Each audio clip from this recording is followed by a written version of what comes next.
Mama, I got bad news, bad news. I've been rolling with some bad dudes, bad dudes. I've been trying to get a bag. Hello, listeners. Welcome to the Ashes to Awesome podcast, Rising in Recovery.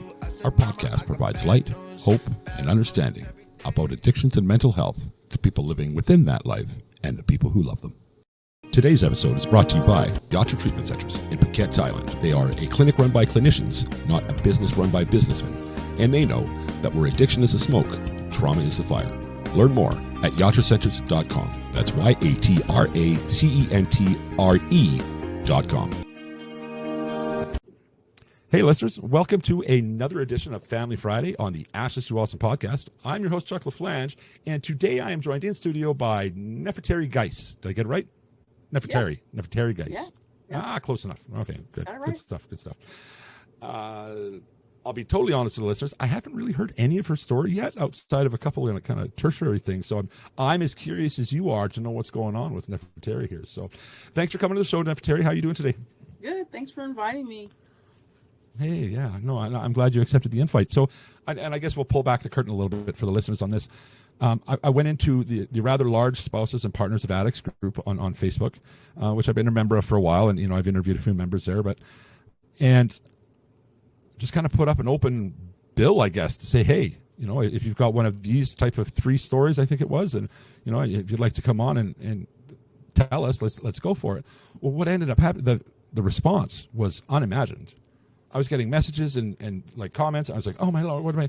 And I'm a busy guy, right? I got this podcast. And so I was like, okay, I'll do that tomorrow. And then tomorrow would come in and it'd be a bigger job and I'd have less time. And I was like, oh crap, what am I going to do? So I just kind of put up an open bill and said, hey, book yourselves in for an episode and let's get it done. So this is the first one of those actually that we've done right now, Nefertari. So I'm really excited for that. It's kind of coming into a cold. I have no idea what we're going to talk about. Well, I have an idea, but I know none of your details, that's for sure. And I think that's, well, that's great. Yeah, so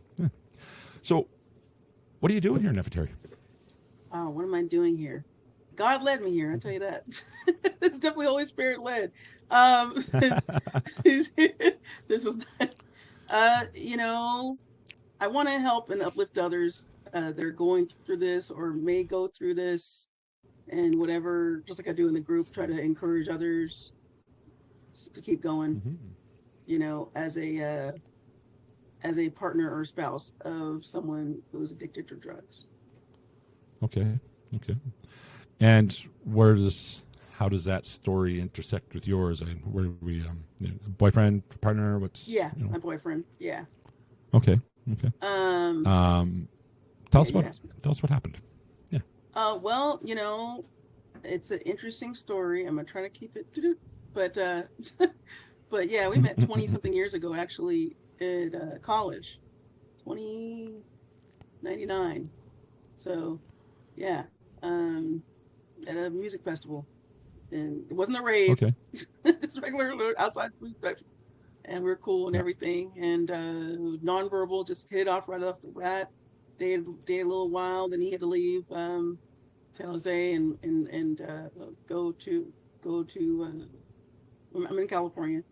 Go from San Jose to Sacramento, California. And then I had stayed there and graduated and I left. And, back in the day, for those of us who were under 40, you had to write your phone number down. And if you lose that piece of paper, you lose touch with the person. I remember. It wasn't like it is now. It's like it's gone. So we lost track of each other. He came back to look for me after I had graduated, and he came back and he went to look for me. I was already gone. So that was it. And then we reconnected a few years later after that. Once again, Holy Spirit led. I just felt it on my spirit that I needed to reach out to him and looked him up. He was locked up and we reconnected. He did some time, got out. Okay. We didn't make it through the 3 to 5 year incarceration. Gone. Yeah. That relationship didn't work out. And then in Christmas time, 2019, the week before Christmas, it was on my spirit again. And even during these 20, I forgot how many years that is, was 24 years, something like that. Whatever. During this period of time, whether we're in connection or not, I can always tell when he's going through something, and he can tell when I'm going through something, whether we're in communication or not. Okay. And so we reconnected 2019. I just got in a relationship, and I was trying to ignore it.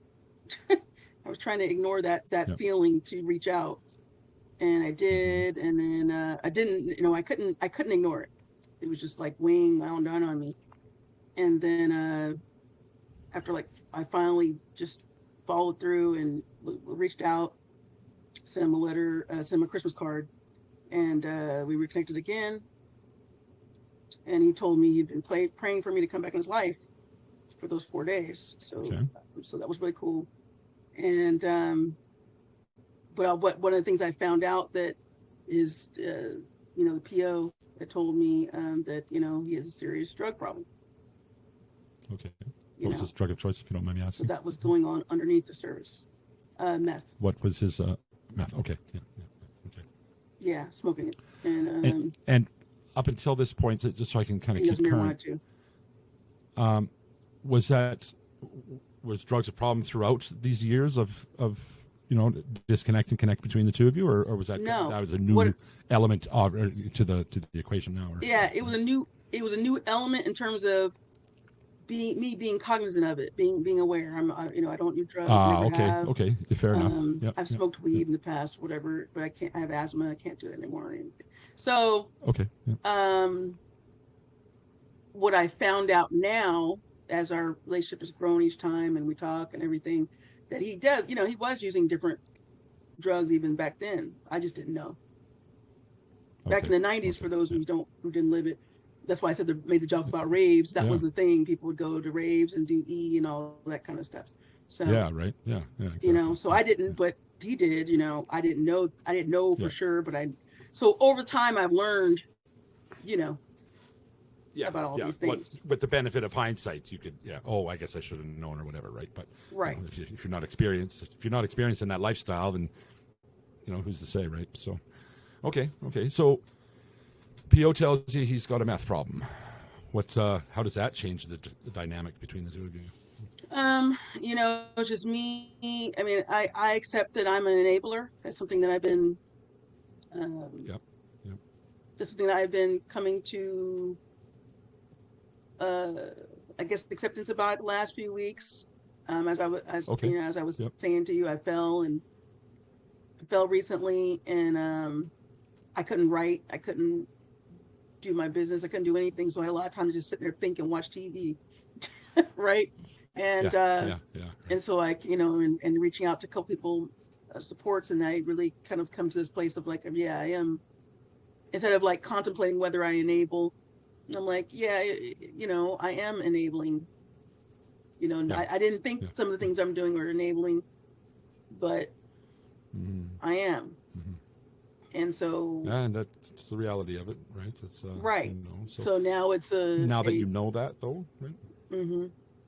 Now that I know that, and now I'm contemplating okay, well, what do I need to do different? Besides just reading the different books and stuff like that. And now you've got me curious, genuinely curious. Yeah.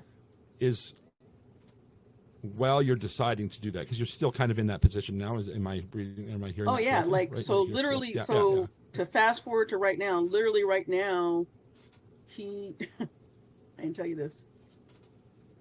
He literally left a week ago today. Okay. In the middle of the night or early morning, and left. I have no idea where he is. Oh, okay. So, I have no leads or nothing. Do you have a history to know that he's probably going to show up back soon, or right? Like I can tell you from days in active addiction, there's patterns that usually follow, right? So somebody disappear for a week and they'll come back with their head down. Yeah, I mean, well, or do you have that history with him so far? Or, right? The thing is that we've always been apart. He's been where he's at, because I live in a different county. Yeah. So he lived where he was at, and I lived where I was at. And so this past month is the first time of us 24/7 being in front of each other. And with new knowledge of his habits. Yeah. Okay, so and he's told me that he's not, that based on things, he got really sick and everything in his last incarceration, he's not going to use that stuff anymore and all that, right? So now his drug of Yeah. choice is Yeah. weed. Supposedly Okay. he hasn't Okay. relapsed to meth yet. Okay. Okay. Um, I won't ask him if you. I won't ask if you believe him because it doesn't really matter if you do or Oh, not. right now, I know I'd say no. I Yeah. don't believe him now because he's been gone for like a week, Yeah. and Yeah. Right. Right. So. yeah, Um, so let's back up a bit then, because yeah. kind of got to where we're at now. So you find this out. How does that change things between you? Like, how do you begin? There's so many questions.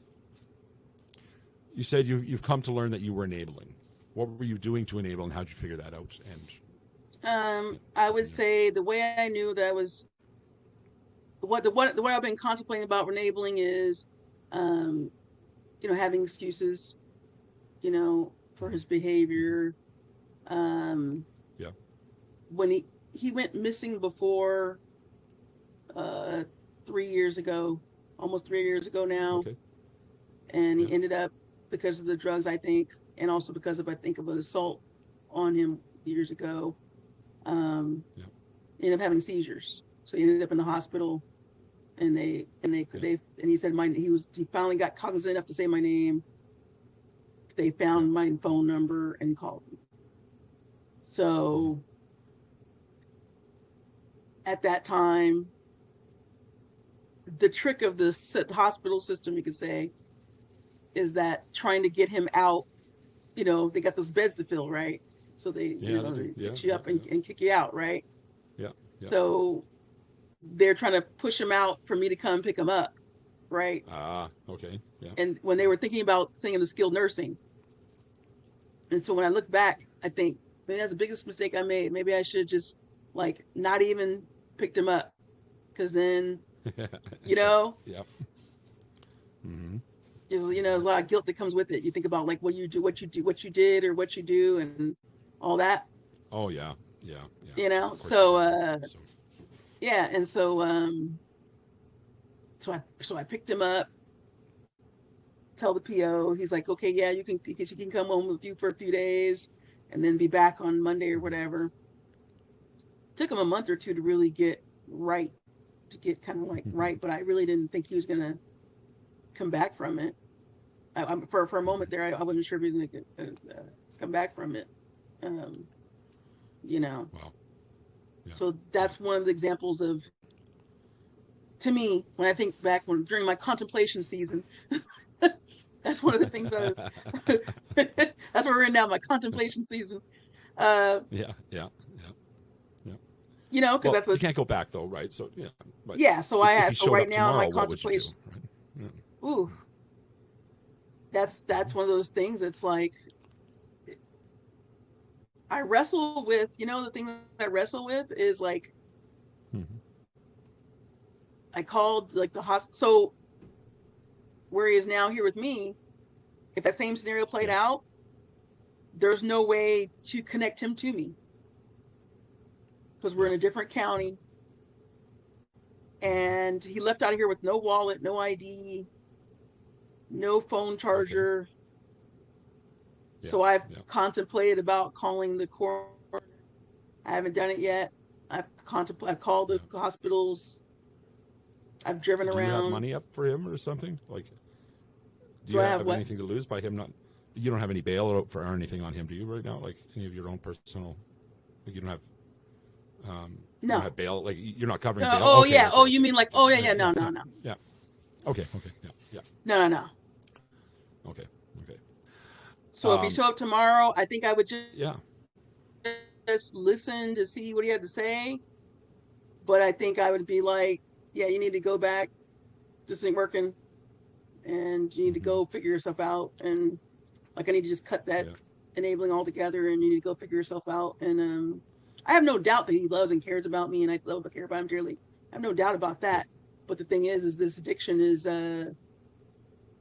is the enmity, as you say, in the spiritual realm. It's the enmity that interferes. That's Yeah.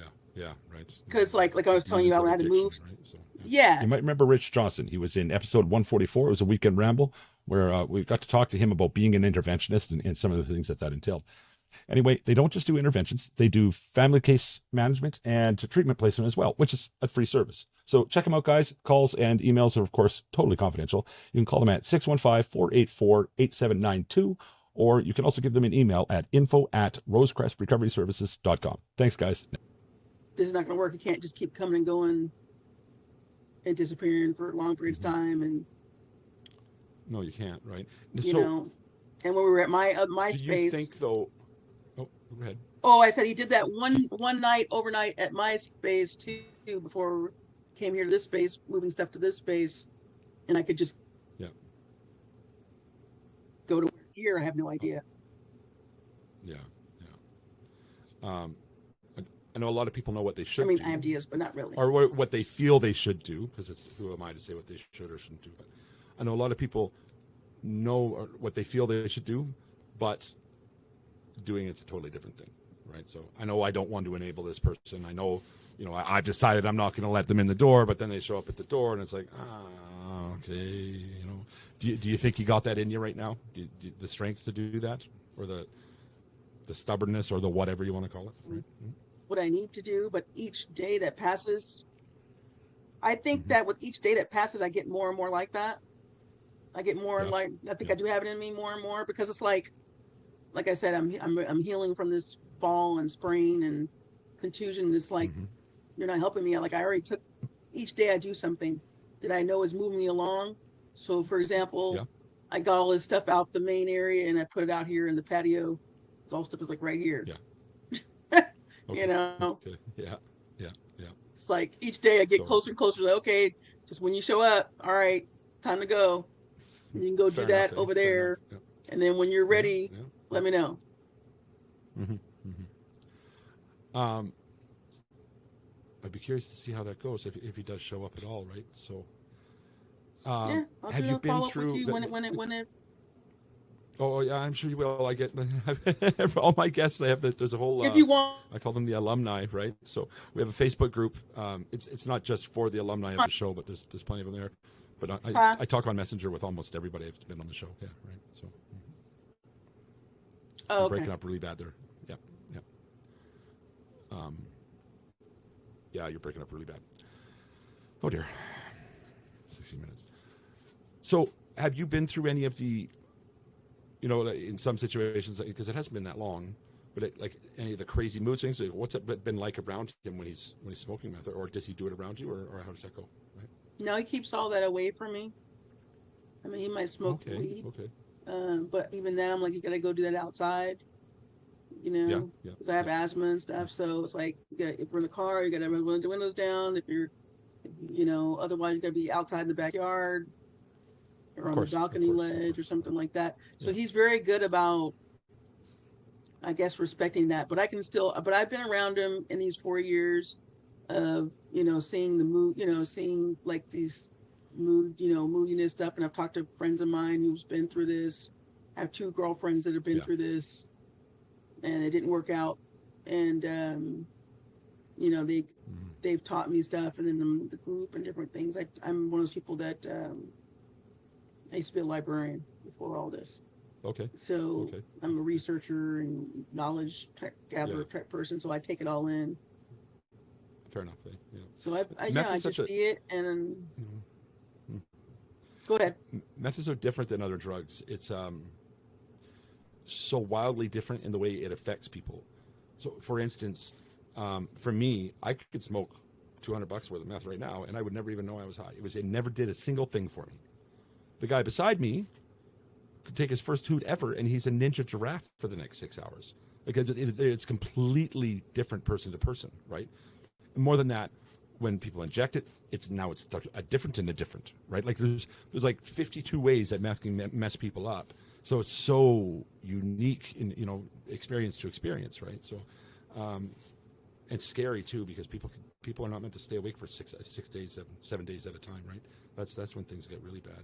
Do you deal with the sleep debt at all? Sleep deprivation with him, or does he? Oh yeah, he's had that. So the night, so he dipped out a week ago Thursday night, I realized it Friday morning, and but earlier in that week, and he's got multiple factors, because he's got the he's got the, the incarceration factor that affects you. They said that helps fix your sleep and stuff too. And then, and the drug and all that too. But yeah, there was like 2 or 3 days a week or two ago. I was like, dude, you need to sleep. And he got like upset with me, like, I don't want to hear about sleep anymore. I'm like, oh my God. And we laughed about it later. Like when he finally rested, Yeah. he finally slept with Right. sleep. And I was telling him about it. We laughed about it. Like, dude, you were like saying sleep to you was like a curse word. And, we laughed about it. Well, and, lack of sleep is pretty. Yeah, it gets intense. It gets really intense, right? For me, I've never hallucinated until I've been awake for 3 days, and then it starts to happen, right? So right. Right. So. So. Oh dear. So I could say, I could look back in retrospect and say, okay, maybe that wasn't. It could have been the drug. Let's see, that 2 or 3 days of him being awake. I don't know if it was that. I don't know if it's the prison stuff. I don't know if it was just being in a new environment. I don't know. It was the drugs. Yeah. If they're a meth user and they're awake for 3 days, they use meth. That's what happened, right? Nothing does it quite the same. So typically, you would like nod off, a little bit, but yeah. So that was like, I was paying attention. I'm an observer, so I was paying attention. You know what I mean? And typically, he's not admitting that he's doing it then, or he's not. He's lying about it. No, he's always been. He's always, prior to maybe now, right? He's always been truthful about, whether he's used or not. I straight up, he would tell me. Okay. So that's This is. I don't know if this is another level, another depth of use. Like, now he's going to start like hiding it, or what? You know what I mean? Yeah, and again, all the experiences are so different. Who's to say for sure? He's always been like transparent. Expecting things to degrade is a pretty safe bet, though, right? As far as we're all never going to do this until we're doing this, and then we're all never going to do that until we're doing that, and then it's just the natural progression of things, right? It's just kind of the way addiction works. So. And now for a quick PSA brought to you by Together We Can. Grief isn't limited to the loss of a loved one. For all the support you need, TWC offers a grief and loss support and education group offered free of charge. Learn more at twcrecoverylife.org. Hi everybody, this is Carl with today's public service announcement about naloxone, or, as it's more commonly known, Narcan, a medication that can help save the life of somebody experiencing an opioid overdose. Did you know that in 2021 opioids were responsible for over 7,000 deaths in Canada and 106,000 deaths in the United States? These numbers are staggering, but there is hope. Narcan is a medication that can reverse the effects of an opioid overdose and help save a life. Narcan is available for free at participating pharmacies and harm reduction centers across Canada, and is also available without a prescription at most pharmacies in the United States. Now, I know most of you won't be around people using opioids, but you never know when it will be around you, and you could save the life of someone who is loved and who loves.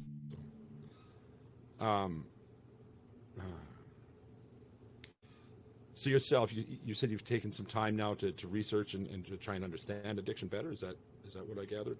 Well, I always have during the whole time, and especially during these times, and for me, it's just like praying and it's like talking to people who know, and reading and listening and, listening and learning,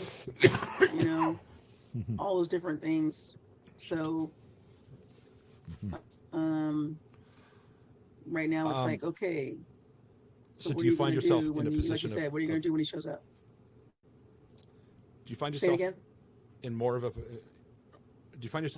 position of empathy now that you've, or anger, right? And I ask this because of the group you're in, it's spouses and partners.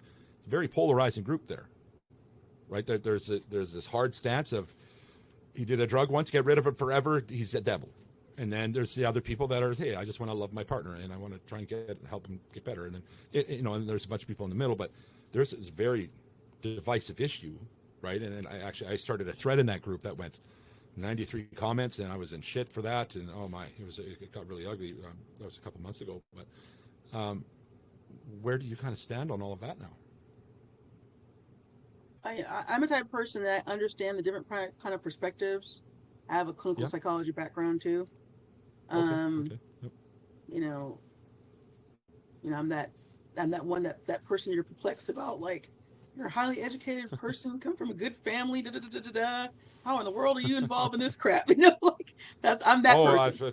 Right. You know what I mean? Yeah, a lot of people would. I'm not one of those people that would question it. Cause Yeah, I'm the one that they look at. They're like, like, how in the world you could do better, da, da, da, and all the different things. You're cute, you're smart, and how in the world, I'm that person. So, I'm definitely naturally always empathetic. Just part of that is my gifts, my spiritual gifts and stuff too. So, like, I'm empathetic. So actually, it's created what I was telling you, what I was telling you about off camera was like, I have this thing with my best friend that went through this. So where she landed on the other side, that hateful enemy side, right? And I landed on the empathy side. Like I believe in, it's a disease model, like based on education, experience.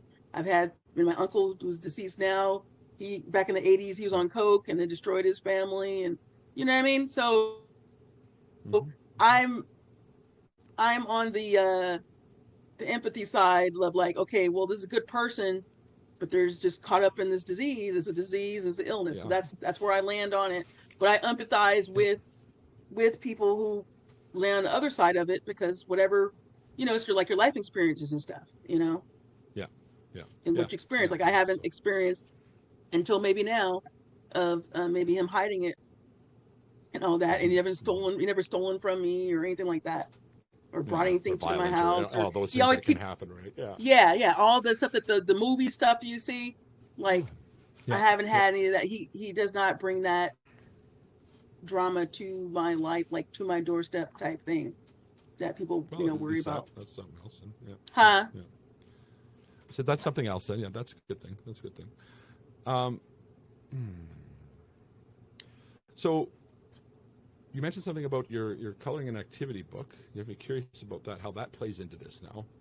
Do tell. Oh yeah. Right? So what's going on with that? In the middle of all this, right, I'm still a type person, like I still gotta do me and take care of myself, Of course. And so I was working, my career was in the library, so I was library supervisor in the end. And then I started having hip problems and hip arthritis really bad, and hip bursitis, and then it turned to hip. Now it's like 90% of my left hip it's arthritis. It's like grade 3 or 4. I was like, just get another MRI. She's like, no, it's just like doing it for prizes. She's like, it's bad. It's bad. I'm like, oh, okay. I was like, okay, doc. So we don't need to do that. It's just like certified bad. All right. So I lost my job over it, right? Because it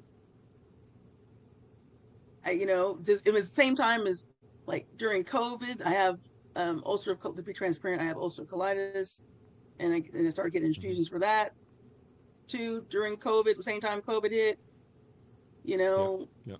So and my job, good job, and they were like, yeah, we're trying to medically accommodate, we're trying to accommodate for you. Da, da, da, da.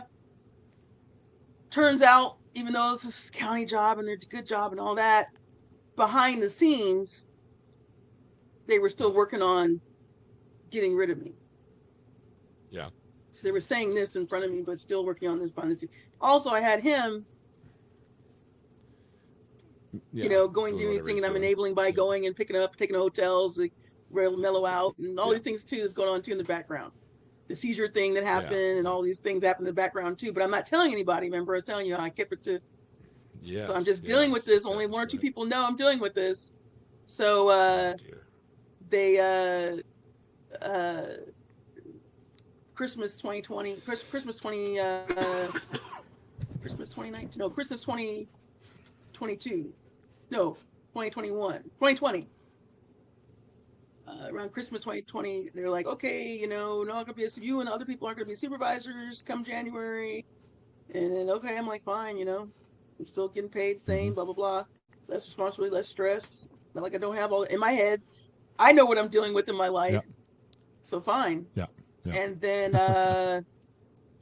And then I guess that didn't make me flee and whoever else to flee. So then it was like, okay, you're going to have to either reduce your restrictions or resign and reapply or go out, apply for disability retirement. It's like, okay, happy MLK Christmas, Merry Christmas, Happy New Year to me. And oh dear, you know, and because happy MLK because it needed to be decided before MLK 2021. And the day I was going to tell them that, okay, well, I'm going to apply for the disability thing, they decided to fire me. They're like, we can't medically accommodate you. And it was like I had like 5 days aside. Like if you think about your life and you're working and all that, and you've been working for somebody for 20 something, your whole career, and all of a sudden like boom, you got 5 days to make a decision. One of these things. It's like, what? Hold on, wait, what? You know? Wow. Yeah. Frustrating. It's like beyond. It's a trauma. Creates a trauma for you, whether you know it or not. Yeah. PTSD, complex trauma, whatever you want to call it. So, I decided to go the early disability route because I knew the other routes were traps. I'm not going to sacrifice more of my body for this job because I got to live this body to the end, and I'm not going to resign and reapply because that's a trap. What they frequently like to do, they tell you that, then they put the supervisor over you. It's that their job is to get rid of you, you know? Yeah. So I chose that last option. I fought for a year and a half, didn't get it.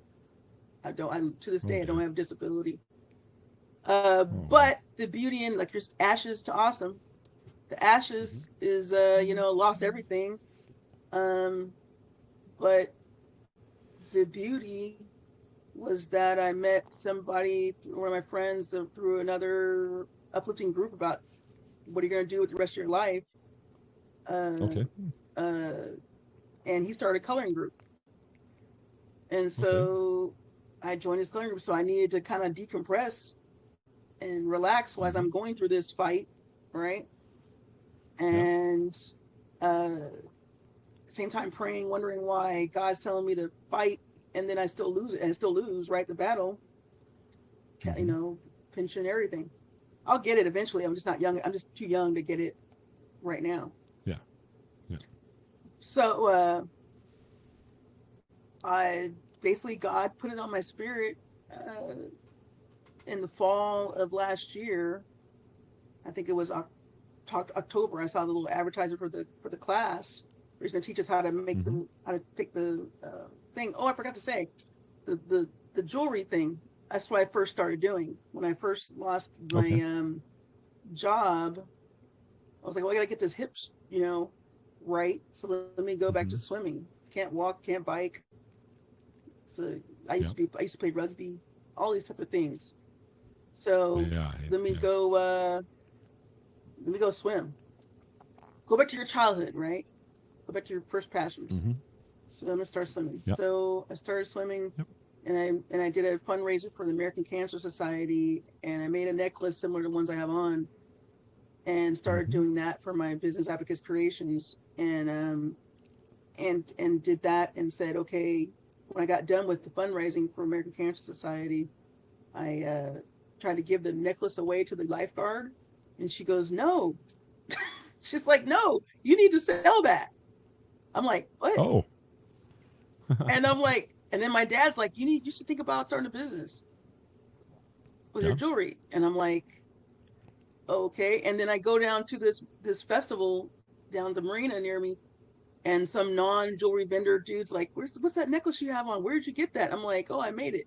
He's like, you need to sell that. So for me, I believe in like signs. The 3 signs, Father, Son, Holy Ghost, 3. That's a lot of validation. Right? Yeah. Right? So to me, I look at it as like those 3 things. That's like, okay, if you're not paying attention, three people independent of each other. So I launched the Abacus Creations jewelry business. And then I was doing that. And the coloring group, I was doing the coloring to kind of keep my sanity amidst all the crap I'm going through with the boyfriend, the job, every single aspect of my life was screwed up. Academic. Yeah. In psychology, they say academic, that something's a problem, right? Something is a certifiable mental illness or addiction or anything like that when it affects your academics or your work life, your personal, your mental, your spirit. Like every single aspect of my life was now like financial, like everything was affected. So I got to do something for relief, right? I got to do something to relief that's positive. Yes. Yeah. So I started coloring, and then when he did the class, God was like, take the class and do a coloring book. And I'm like, I don't know how to, like, what you mean? What you mean make a coloring book? I don't know how to make wasn't like, what you mean, God? And he's like, get it done before Christmas. I'm like, what you mean get it done before Christmas? This is like October. I'm like, what you mean it's gonna be a bestseller or something? Why get this done before Christmas? Like, what's up with this? All right, this is that whole thing of you gotta just kind of go with it, even though it doesn't make sense. Yeah. Because remember, I listened and I still lost the job, and it's like now almost 2 years in, I'm still unemployed. I've got this jewelry business. I make a little bit of money here and there, but it's not like, So I'm like, really? All right. So I took the class. He was telling me October. I kept hearing October 28th. And I'm like, what's up with this October 28th? Besides the Christmas thing, it was October 28th. And October 27th, I did this vending event, and I got sick at the event and had laryngitis, bronchitis, got really sick, got a collapsed lung, all these things. This is right when I'm first starting to take the class and learn how to do the coloring. So it's like, okay, you told me to do this coloring book, and then I get sick, and now I can't do nothing. What's up with this? And you want me to get it done before Christmas? What the heck, What's up with this?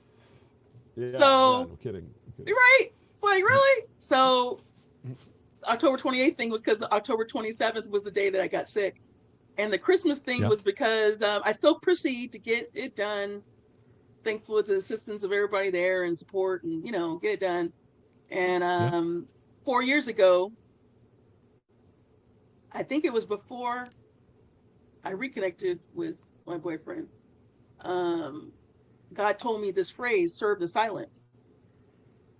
I'm sorry, what was that? Like God told me this phrase, serve the silent. Yep. Just the phrase, and I had no idea. So now it was coming to fruition that I was doing the book to create this coloring book, Serve the Silent, an activity and coloring book for the justice impacted in their families. And it was all coming together. So it's like taking everything that's happened in my life in general in the 4 years and everything. And the Christmas thing, guess what that was? Yeah. What was that? The book published December 20th, that morning. That same morning. Wow. Yeah, it published that morning, December 20th. That same morning, my grandmother had a stroke. Oh, wow. A TIA stroke. And pneumonia and dementia.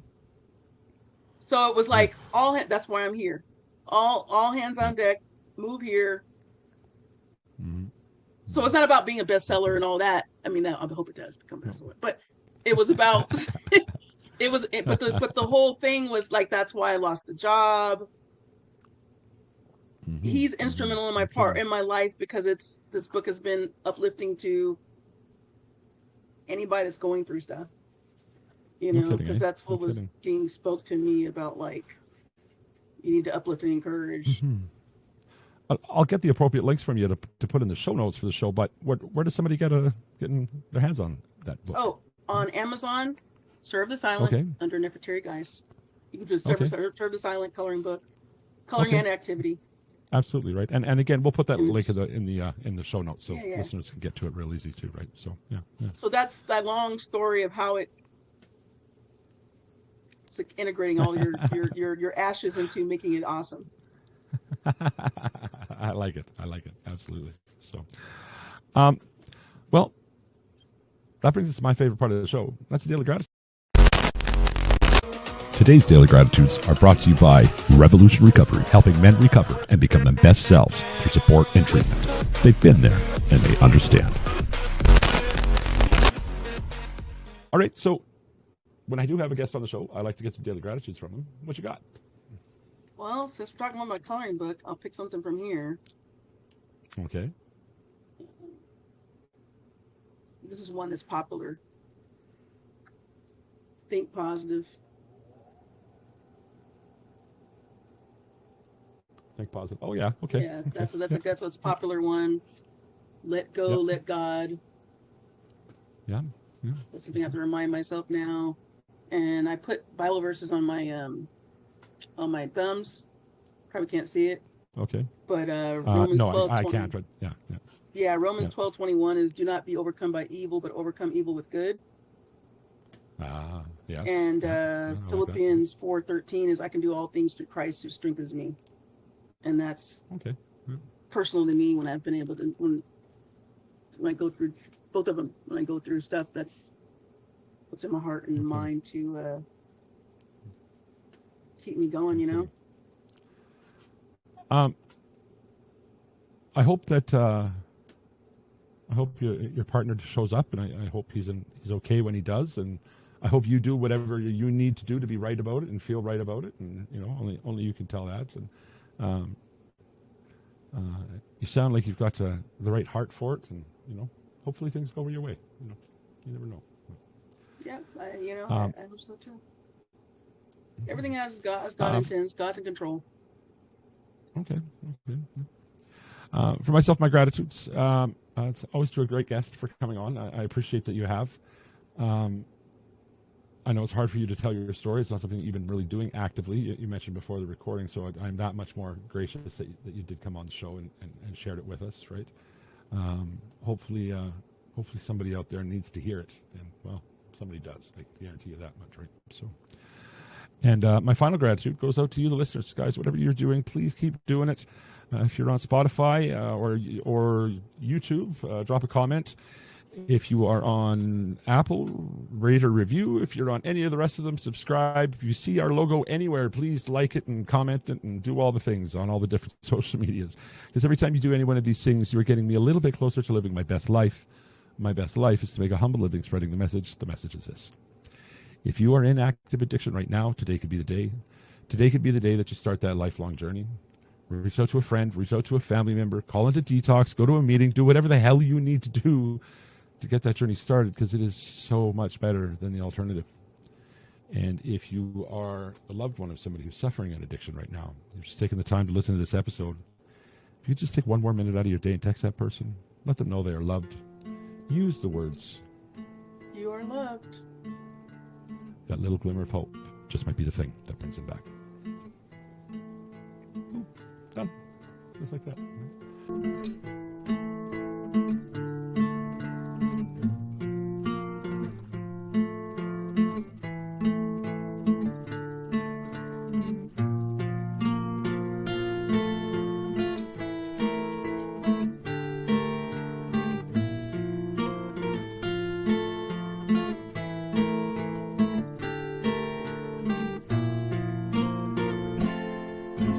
Body's getting cold, my life is running low.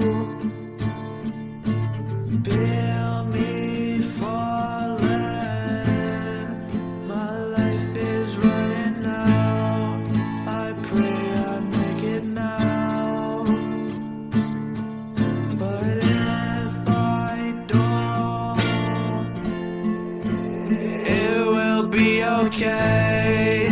I'll find you another day, and I'm not scared to go.